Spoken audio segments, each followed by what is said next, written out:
Hey mama, do you find yourself wishing you knew you were on the right path with your business? Or wanting to know how to do it all as a work-at-home mom and entrepreneur? If you struggle with imposter syndrome, mom guilt, or fear of failure, then you're in the right place. Hi, I'm Alexia, a Christian mindset coach, passionate about teaching moms how to renew their minds to find success both in business and motherhood. You can overcome the negative thoughts holding you back from fully stepping into your calling. I know what it's like to worry your business will never work, to feel mom guilt every time you work on your business, to realize your mindset is hindering you, but not knowing how to change it in a Christ-centered way. I created the Mom with a Calling podcast to teach you how to use the powerful combination of God's Word and proven mindset strategies to help you break free from negative, paralyzing thoughts and gain clarity and confidence to go where God is leading you. As you step out of the old way of thinking and into God's way, you'll find more peace, joy, and purpose.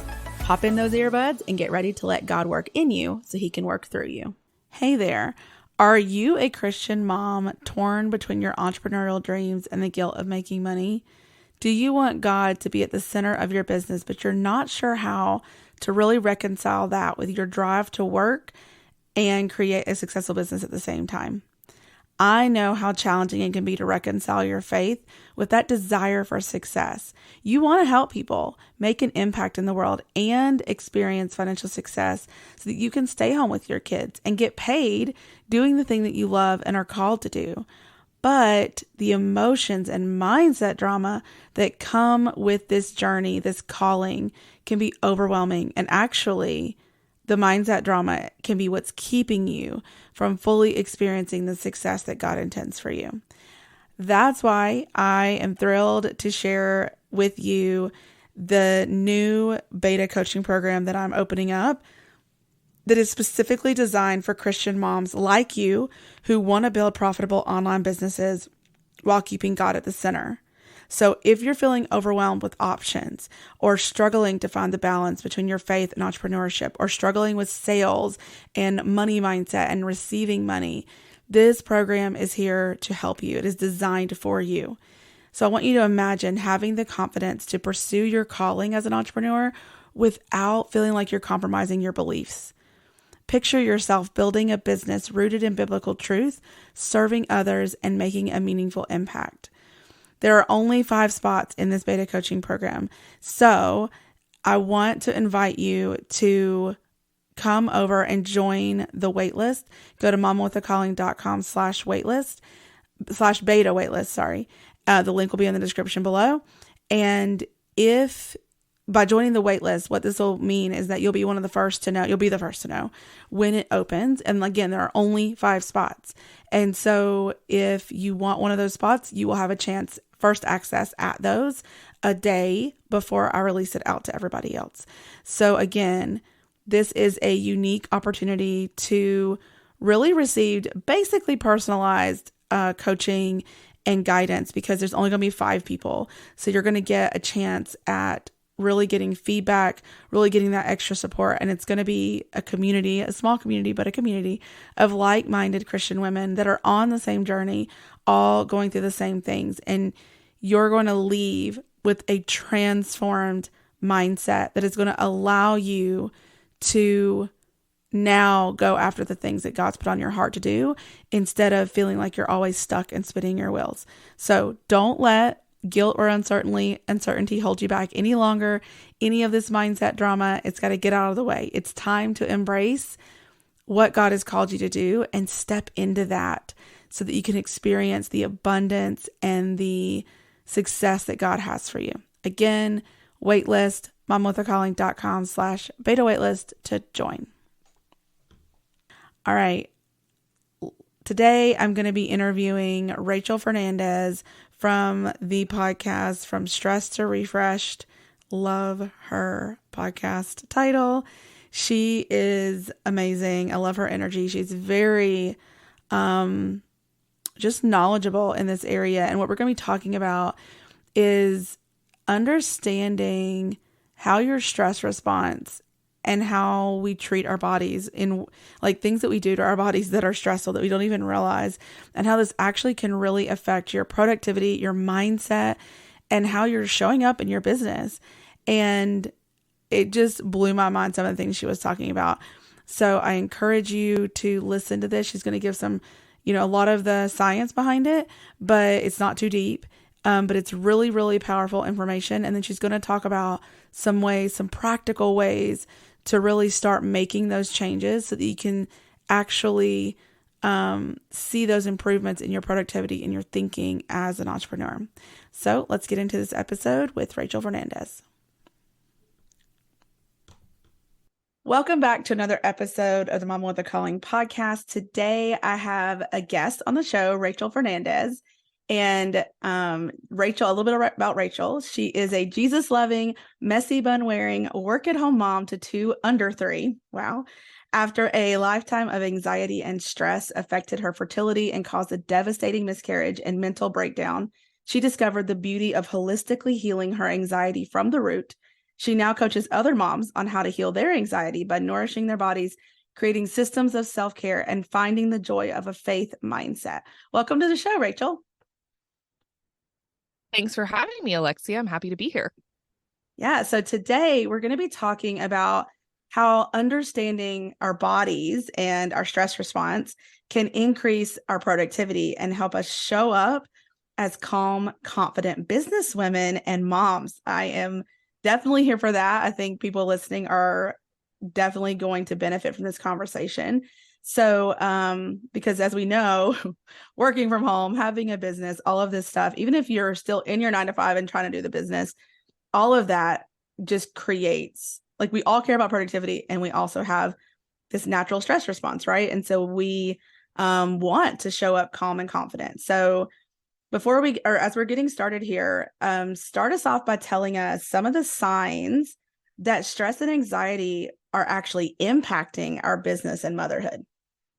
Yeah. So I think that any mom is familiar with stress, but I think it's so important, like you said, and what I want to talk about today is being able to understand that there's simple things that we can all do that we're already doing. We can just optimize a certain way to help make us more stress resilient so we can show up better in the stressful situations, as moms, as businesswomen, especially if we're still working our jobs. Like you said, we've got all of these plates just spinning, and that's a stressor. It's always going to be stressful.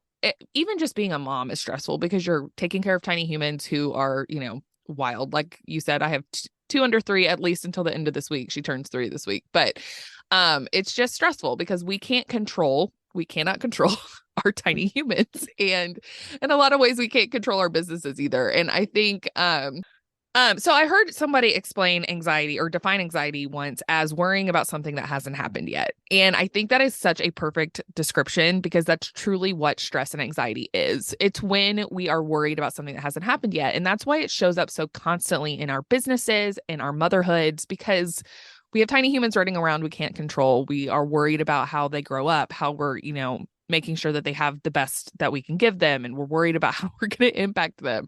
Our businesses, we can't control how it's going to, function. Is it going to be successful? Are we going to make any money? Are we impacting the people we want to?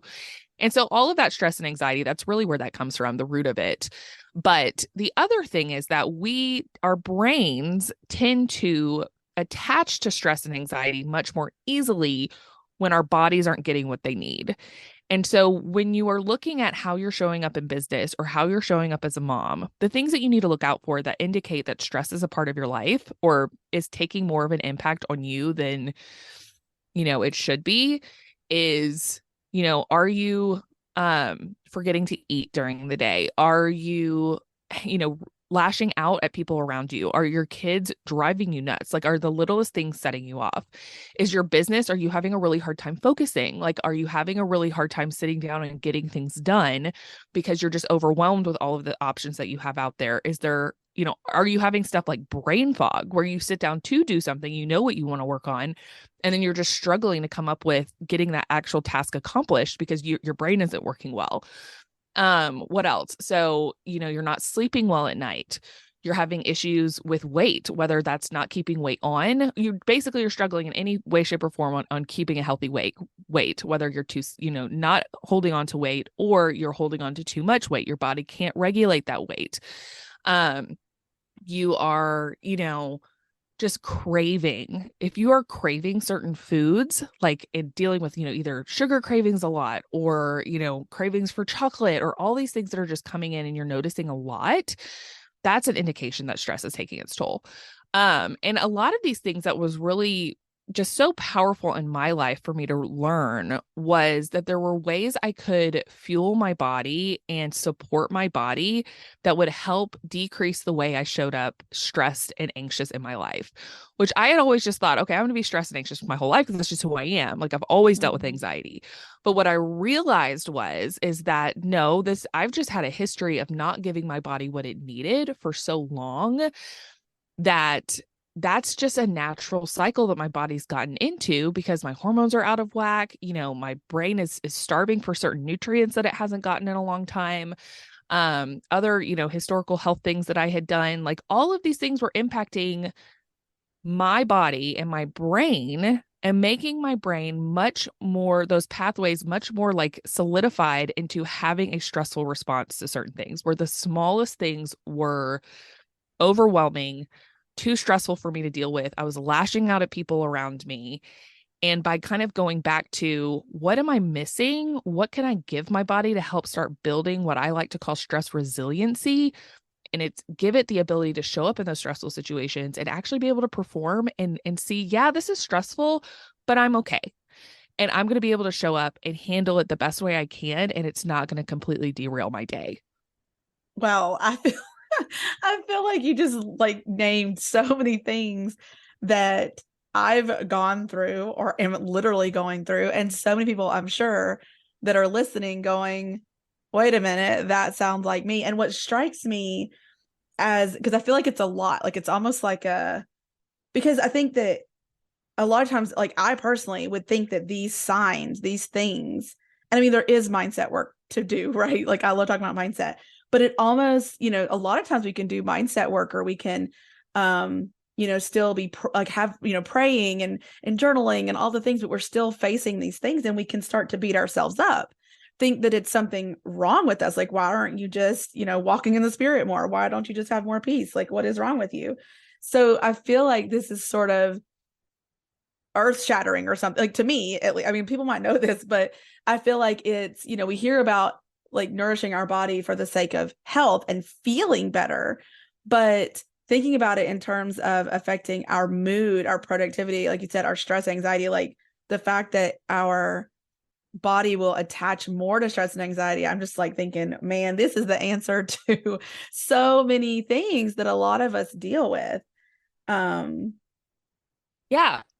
Absolutely. And I think that's what was so earth-shattering to me when I realized it is that we don't have to live like this. And I think we don't realize how much stress impacts our bodies because God has designed our bodies absolutely beautifully. And yes, mindset and spending time with the Lord is so, so, so important. But He's also designed our brains to work a certain way. He's designed our hormones to function a certain way. He's designed, our sleep, our circadian rhythms, which are also hormonal based. Like all of these things play in and off of each other and are so connected. And when we talk about health in our society today, that is just not focused on very much. In that stuff like stress comes in and tells your body it's not safe. When your body perceives any kind of stressor, and the thing is, we talk about stress like, okay, yeah, I'm worried about my business or my kids are stressing me out. Stress is also not feeding yourself enough. Stress is also not eating the foods that are giving your body the nutrients it needs. Stress is also diet culture where we've told ourselves that we need to cut our calories so we're not eating enough food for us women. We cut carbs because we're scared of carbs. Well, carbs are actually needed for your hormones to function. Like all of these things, working out too hard, going in like this whole HIIT workout thing that we tell women, like you need to be going to the gym just to decrease your calories.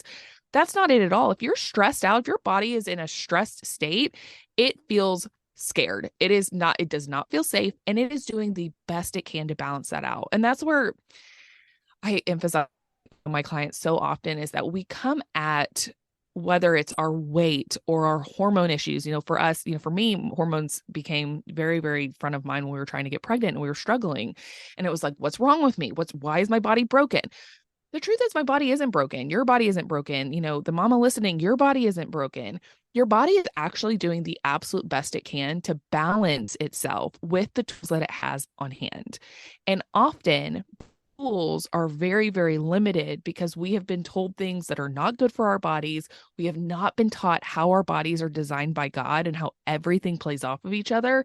And we are not taught the importance of decreasing the stressors that we have control over to build stress resiliency, to really give ourselves the foundational systems and put things in place that help build up that stress resiliency to your body feels safe and is able to balance better.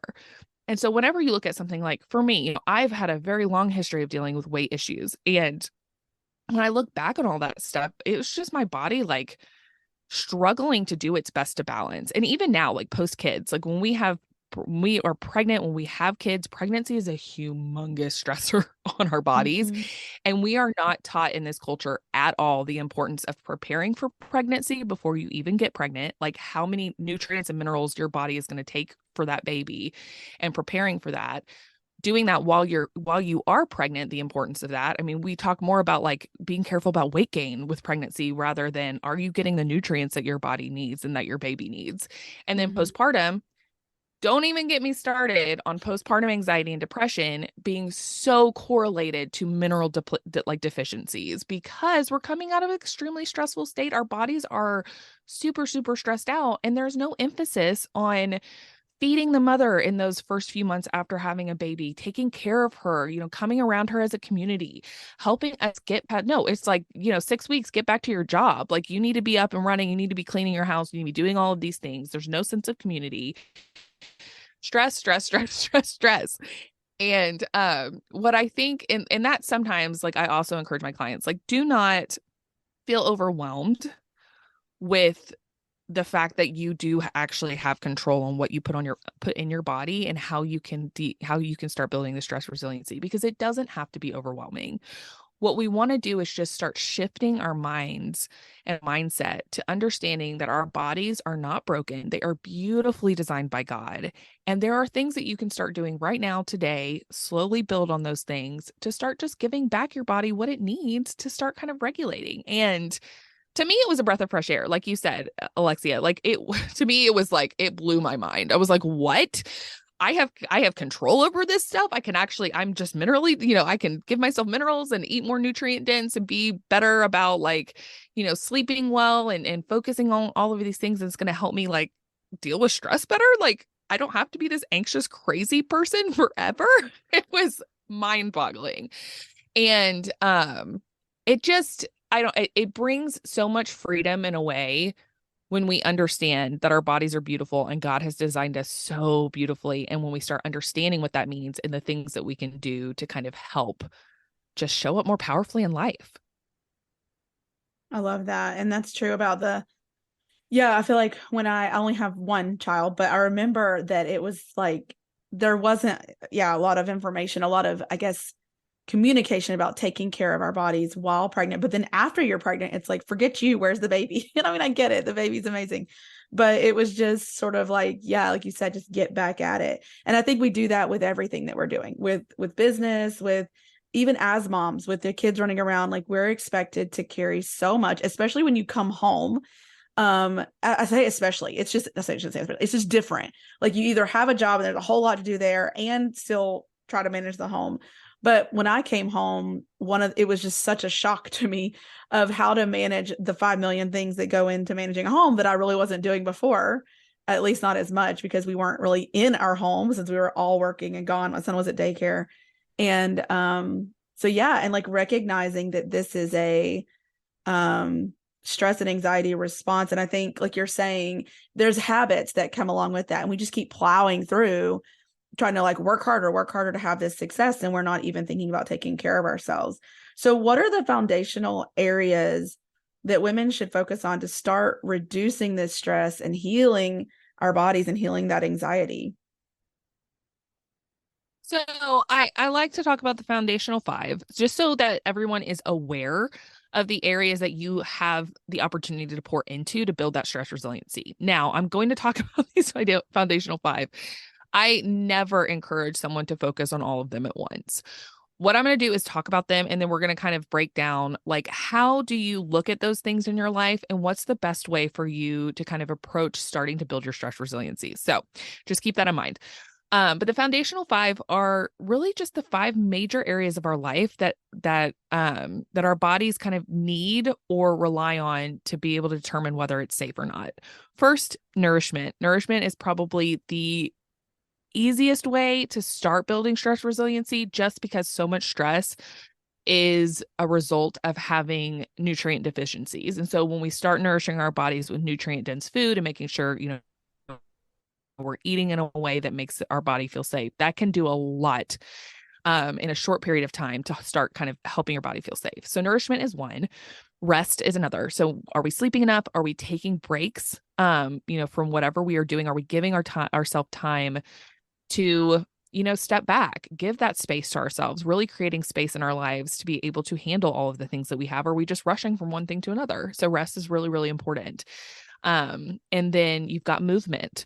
How are we moving our bodies? Are we on an exercise system, or feel like we need to be on an exercise system that's actually causing more stress? Are we working out in a way that's causing more stress in our body? Or are we not moving at all and we're completely sedentary? And so our body is not able to get that movement out, whether that be a quick walk or playing with our kids or just dancing it out to some music with our children. Like, what are we doing with our bodies to celebrate the movement that God has given us? How are we, out and interacting with our world to appreciate the things that he's put in front of us? So movement's number three. Number four is environment. What are we doing in our lives? And a lot of this is lifestyle. Like, what are we interacting with every day that's either causing stress or helping us reduce it? What can we kind of shift in our environment, whether that's toxins that we're encountering every day in our home, too much stuff, clutter, too much stuff that we're just dealing with where it's just causing so much decision fatigue on our everyday lives. Are we putting too much on our plate with our businesses? Are we putting too much on our plate with our jobs? Like, with our motherhood? Like, how are we showing up? How are we working with the people in our lives to help create a lifestyle of calm and being able to show up? And yes, like I've said, like we've both talked about, motherhood is stressful. Like, you come home, even working from home, like you have even that much more to deal with. Like, it's always going to be stressful, but what do we have control over where we can limit that stress in our environments? And then the fifth, of course, is mindset. It's so important that we are, staying close to the Lord, bringing our cares to him. And that part really does matter. It plays a huge role in our mindset and how we're perceiving the threats in our life.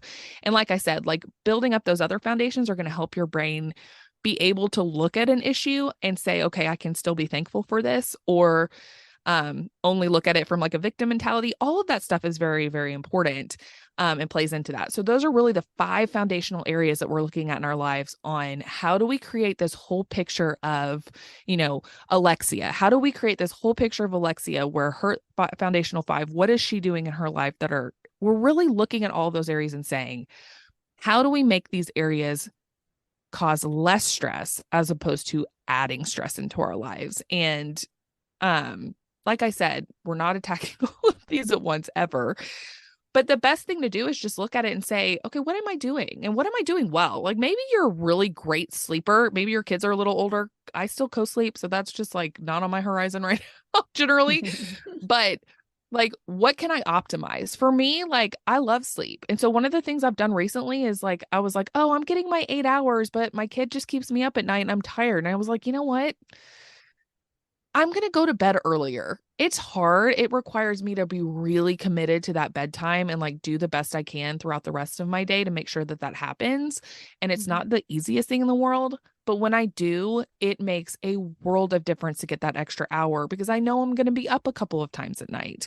And so that for me was easy. It was like, okay, I like sleeping. How do I adjust? How do I make a little adjustment just to optimize what, one area that's going well? If you're, you eat pretty healthy, look at one way you can add some more nutrient dense stuff into your life. Or maybe one of the easiest things, if you have never done anything with like toxins, just go find some cleaning solutions that like swap out your toxic cleaning solutions for some vinegar or something. Like those little things, like making small shifts you'll start seeing a difference. And as you just slowly shift things, in one area and just start optimizing one area, you'll figure out that the other ones kind of are like dominoes too, where you just start building on that foundation one at a time.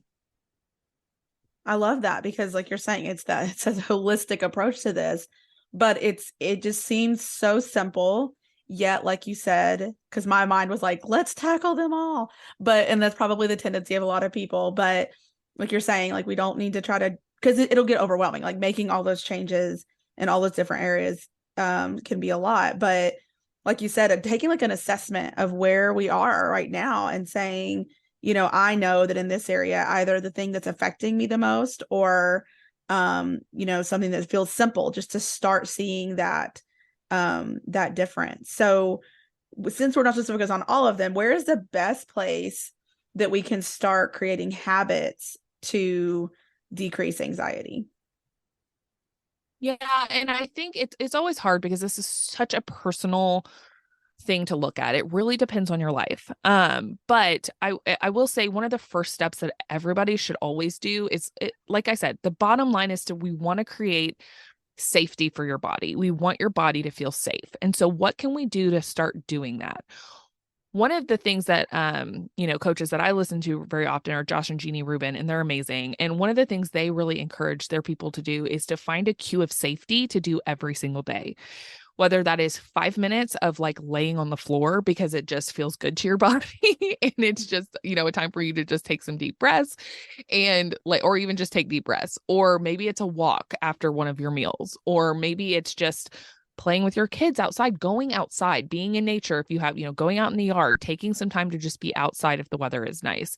But really trying to find something in your life that's a cue of safety, whether that could even be just eating breakfast, all of those things, but finding some kind of cue of safety you can start incorporating daily. It doesn't have to be longer than like 5 minutes.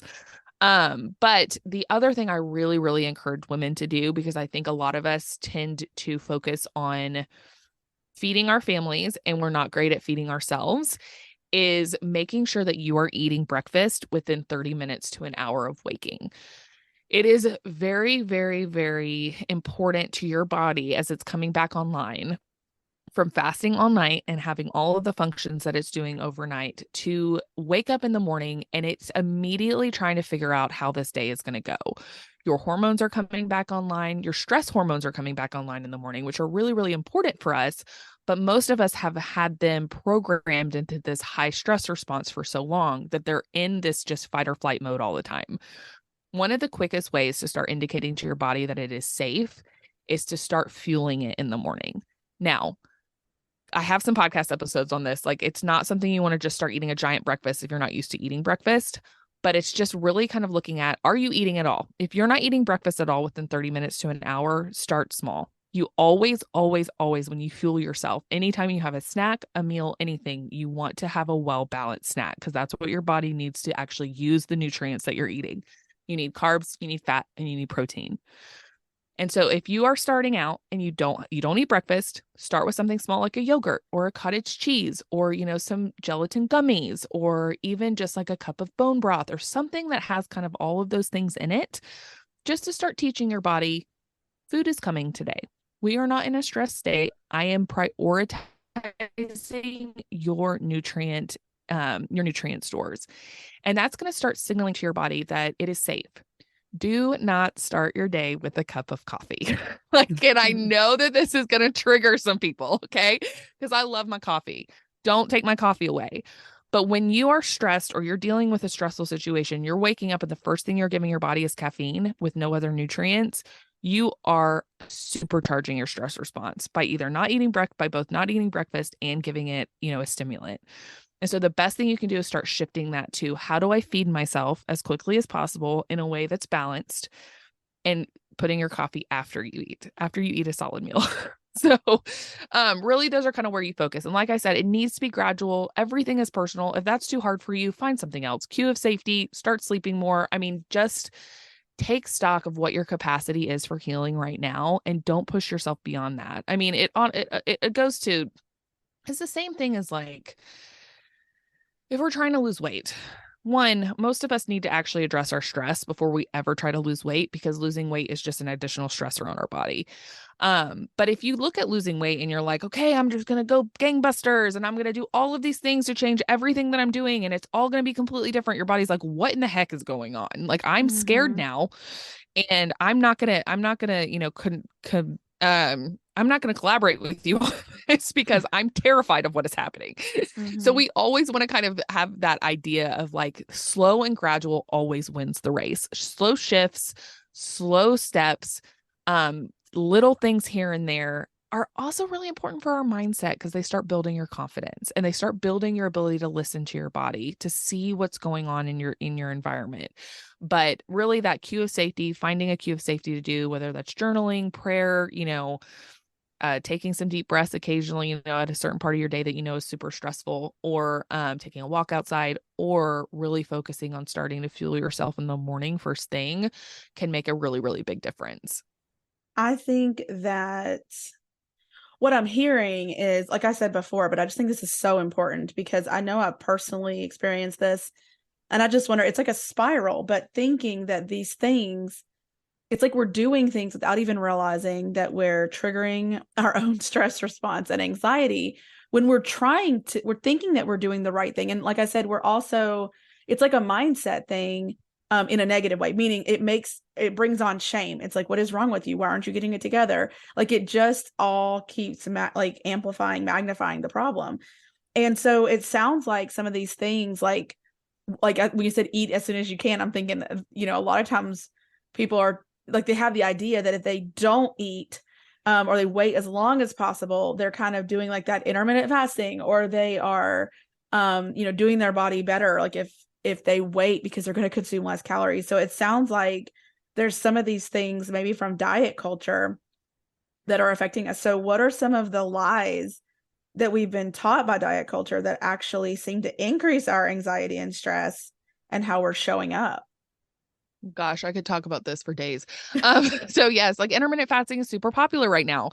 But it's actually so, so stressful to our bodies, especially as women in our hormones. And the thing is that often, like, let's just look at intermittent fasting itself, like, or keto diet, where you're cutting out all your carbs. A lot of people can start feeling good, like at the beginning, like they will feel. And the reason they feel good is because your cortisol is like off the charts, which is one of your stress hormones. The thing is, cortisol actually makes you feel good until it doesn't, because Mm-hmm. it does have a slightly like it'll help decrease some of your inflammation initially. Like, and so like you might feel better at first, but what you're doing is teaching your body that it's super, super stressed. And most of us are coming from, you know, a history of decades of stressors on our body, whether it's birth control pills or, pregnancies or diet culture, where we've done yo-yo dieting our whole lives. So we've just like never really had a good grasp of what is healthy, what is good food, what is nutrient dense, where it's always been about what is my weight, not how am I fueling myself. So we're looking at, looking at intermittent fasting or keto, where carbs are bad. Carbs are not bad. Most of us probably have some issues with dealing with carbs because our blood sugar is out of whack from so many things that we've done. And so it does need to be approached very specifically, but they're not bad. They actually are needed for our hormones. Our thyroid is very, very dependent upon carbs to be able to function and to create the things that it needs. So that's another thing. And then like when we look at diet culture, and it's dependent, or it's highlighting of the fact of like calories are the only thing that matter. No, that's not true. Like, yes, most of us have looked at food as, how do I eat the least amount possible and still not like want to tear somebody's arm off because I'm starving? Mm-hmm. That is not the approach that we need to take. Calories are not bad. In fact, most of us are probably eating too little on most days of the week. The reason so many of us end up, at least for me in my history, have ended up in like this restrict binge cycle is because our bodies are starving. They are starving for nutrients because we're eating crap food. They're starving for just calories and energy, period, because we're like not giving them any carbs, which is the easiest way for them to create energy. Or, we're just not eating enough. Like there's just not enough food there for us to actually fuel the things that we need to do.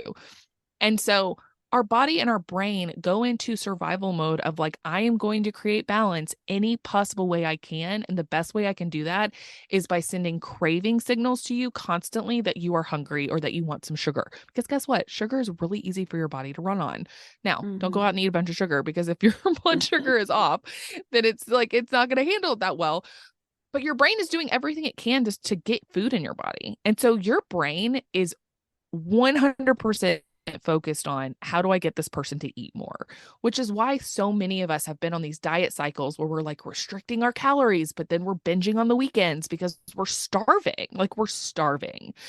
And so those are kind of where diet culture comes in, and it's all about, what is your weight, not how are you feeling, not what is your stress, what does your lifestyle look like, how are you creating a stress resilient environment for yourself where your body says, I feel safe. Now let's look at optimizing how we're eating. Let's look at how much we're eating. Let's look at when we're eating.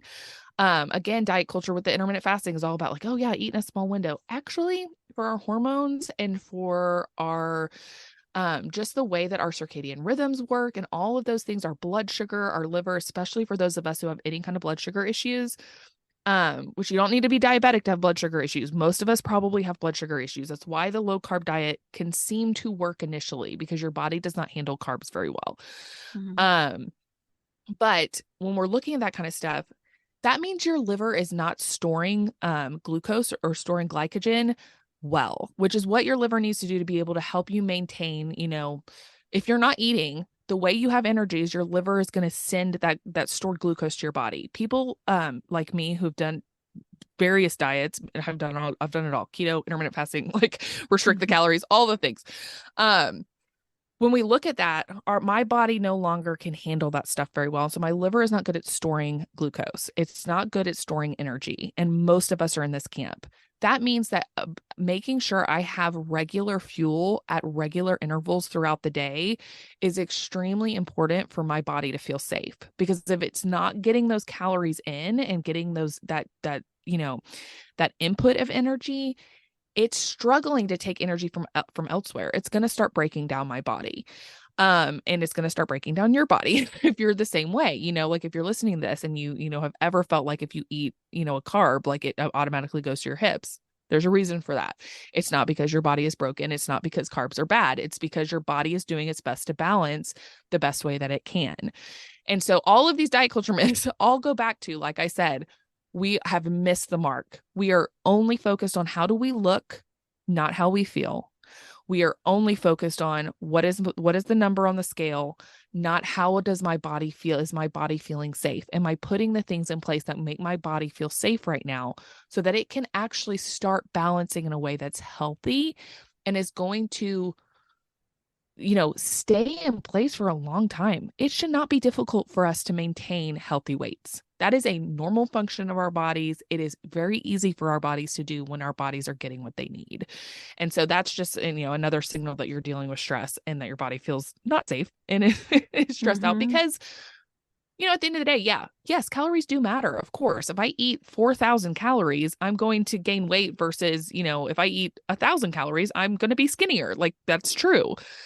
But when your body is good at using those calories, at using those foods, it's not going to feel the need to send you out on crazy cravings. It's going to understand that food is coming. It's going to understand that nutrient-dense food that it can use is coming, all of those things. So those are just a few diet myths. Like I said, I could probably spend hours and hours and hours talking about this because I'm very passionate about it. Well, and it's fascinating because I know that they've done research studies, right, where animals will self-regulate. They don't overeat unless you do some genetic modifications and things, and they will, they've tried to understand why people overeat. And so there can be some of that. But what I'm hearing, I guess, like you said, like that final piece is that when we start to gain weight or something, we need to be going, it should be a signal of like, whoa, something's happening, instead of, oh, cut back. It's like we just perpetuate that cycle. And like we're like, it just causes this crazy problem.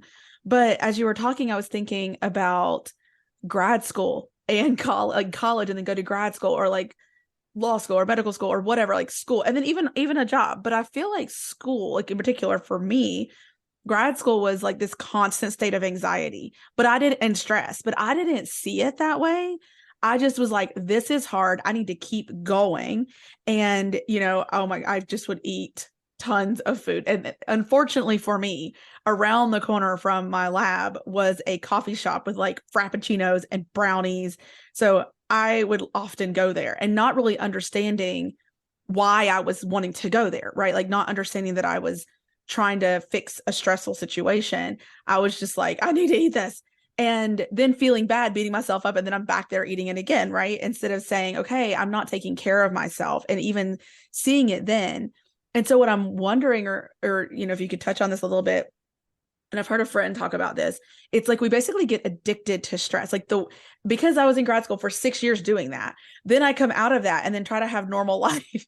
It's like every time there's a stress response, I've noticed this, I will find myself in the kitchen. And I'm like, why am I? And I've tried to start changing that response. But I mean, of course, they're like all the things you're talking about here. But then also, is that a thing that's real? Do we get addicted to stress and like the habits that we've like created to cope with that without even realizing it? 100%. Yes, absolutely. And I was the same way in school. I was the same way when I was working in a big firm as a lawyer. Like it was just like, the thing is, your body, when it's under stress, is depleting nutrients and fuel rapidly. So when we are in those stressful responses, your body is going through calories, it's going through nutrients, it's going through minerals at an exorbitant rate. And so the reason we want to eat when we are stressed is because our bodies need it. Like we actually do need the fuel. We need the nutrients. We need the minerals. And so it's doing whatever it can to get that into us, the energy.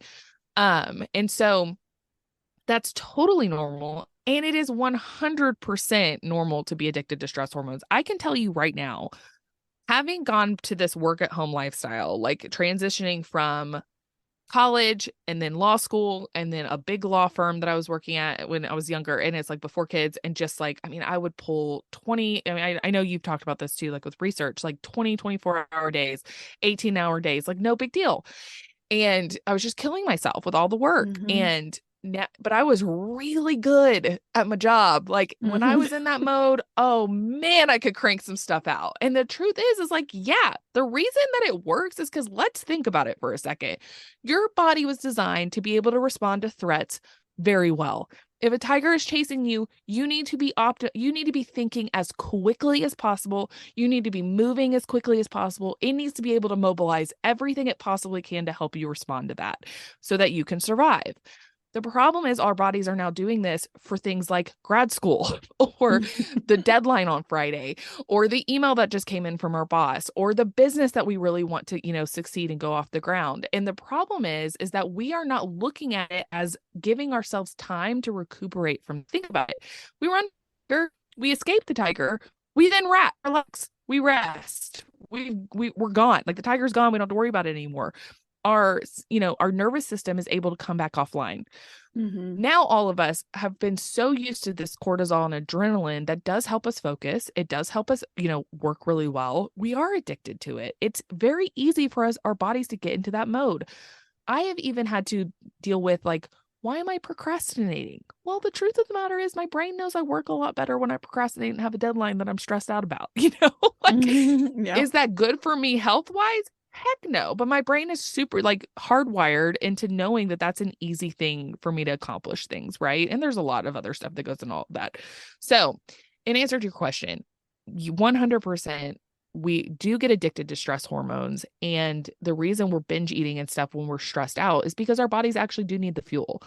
And what the best thing we can do is start, being proactive about how are we preparing ourselves so that when those stressful events hit, our bodies do have really good stores there, and we know how to pour in to just fill that up a little bit more, where we're not coming at the stressful response from such a depleted state that we're just getting further and further and further and further in that deficit, where we can start rebuilding that foundation, rebuilding those stores so that when the stressful event happens, yeah, it's depleting us, but we know how to come back in and kind of help our body relax, recover, recuperate, and we're able to build space into our lives that'll actually allow us to do that. I love the thought that you were talking about earlier too, about like you're saying, it's like, this is how God made our bodies. And we just kind of learned to kind of, like you said, kind of hijack that system.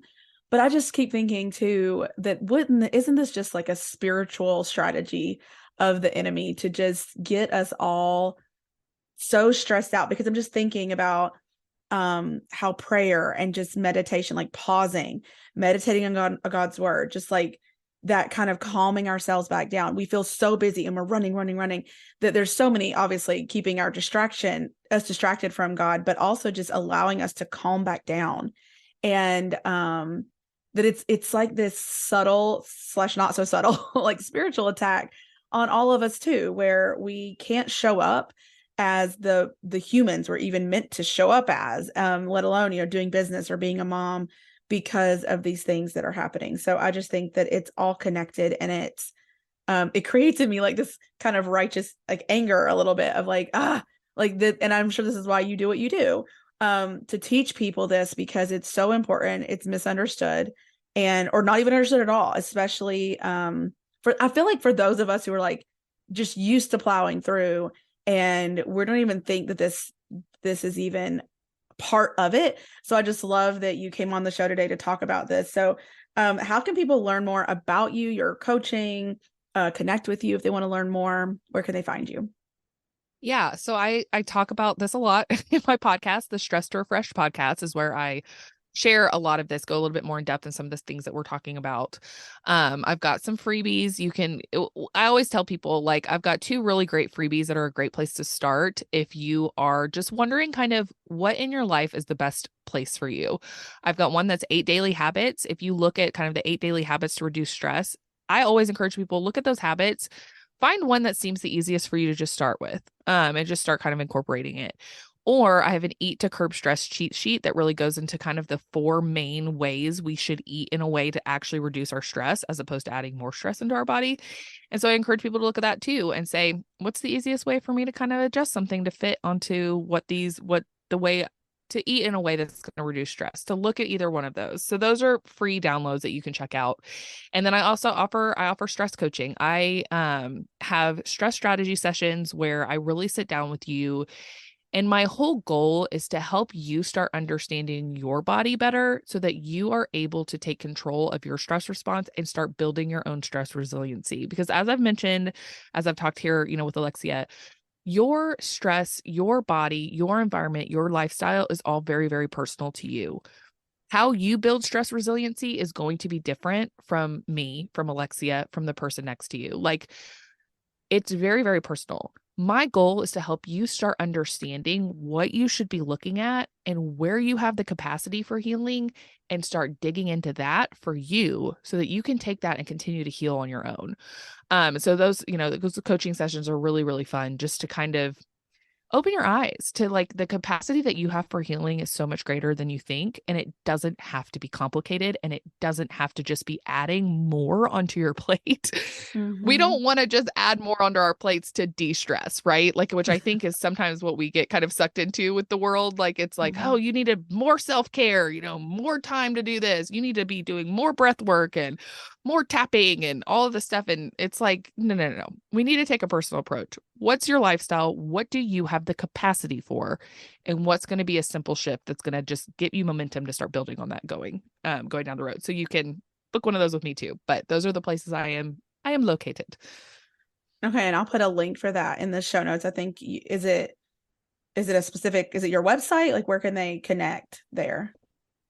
So it's not on my website. It's just an opt-in form. So you'll see it. I think it's like whatever the link is takes you to the opt-in. You can put in your email address and grab it, and it'll send it to your email. Okay. Sounds good. All right, Rachel, thank you so much for this conversation today. It was really great talking with you. It was great to be here. Thanks, Alexia.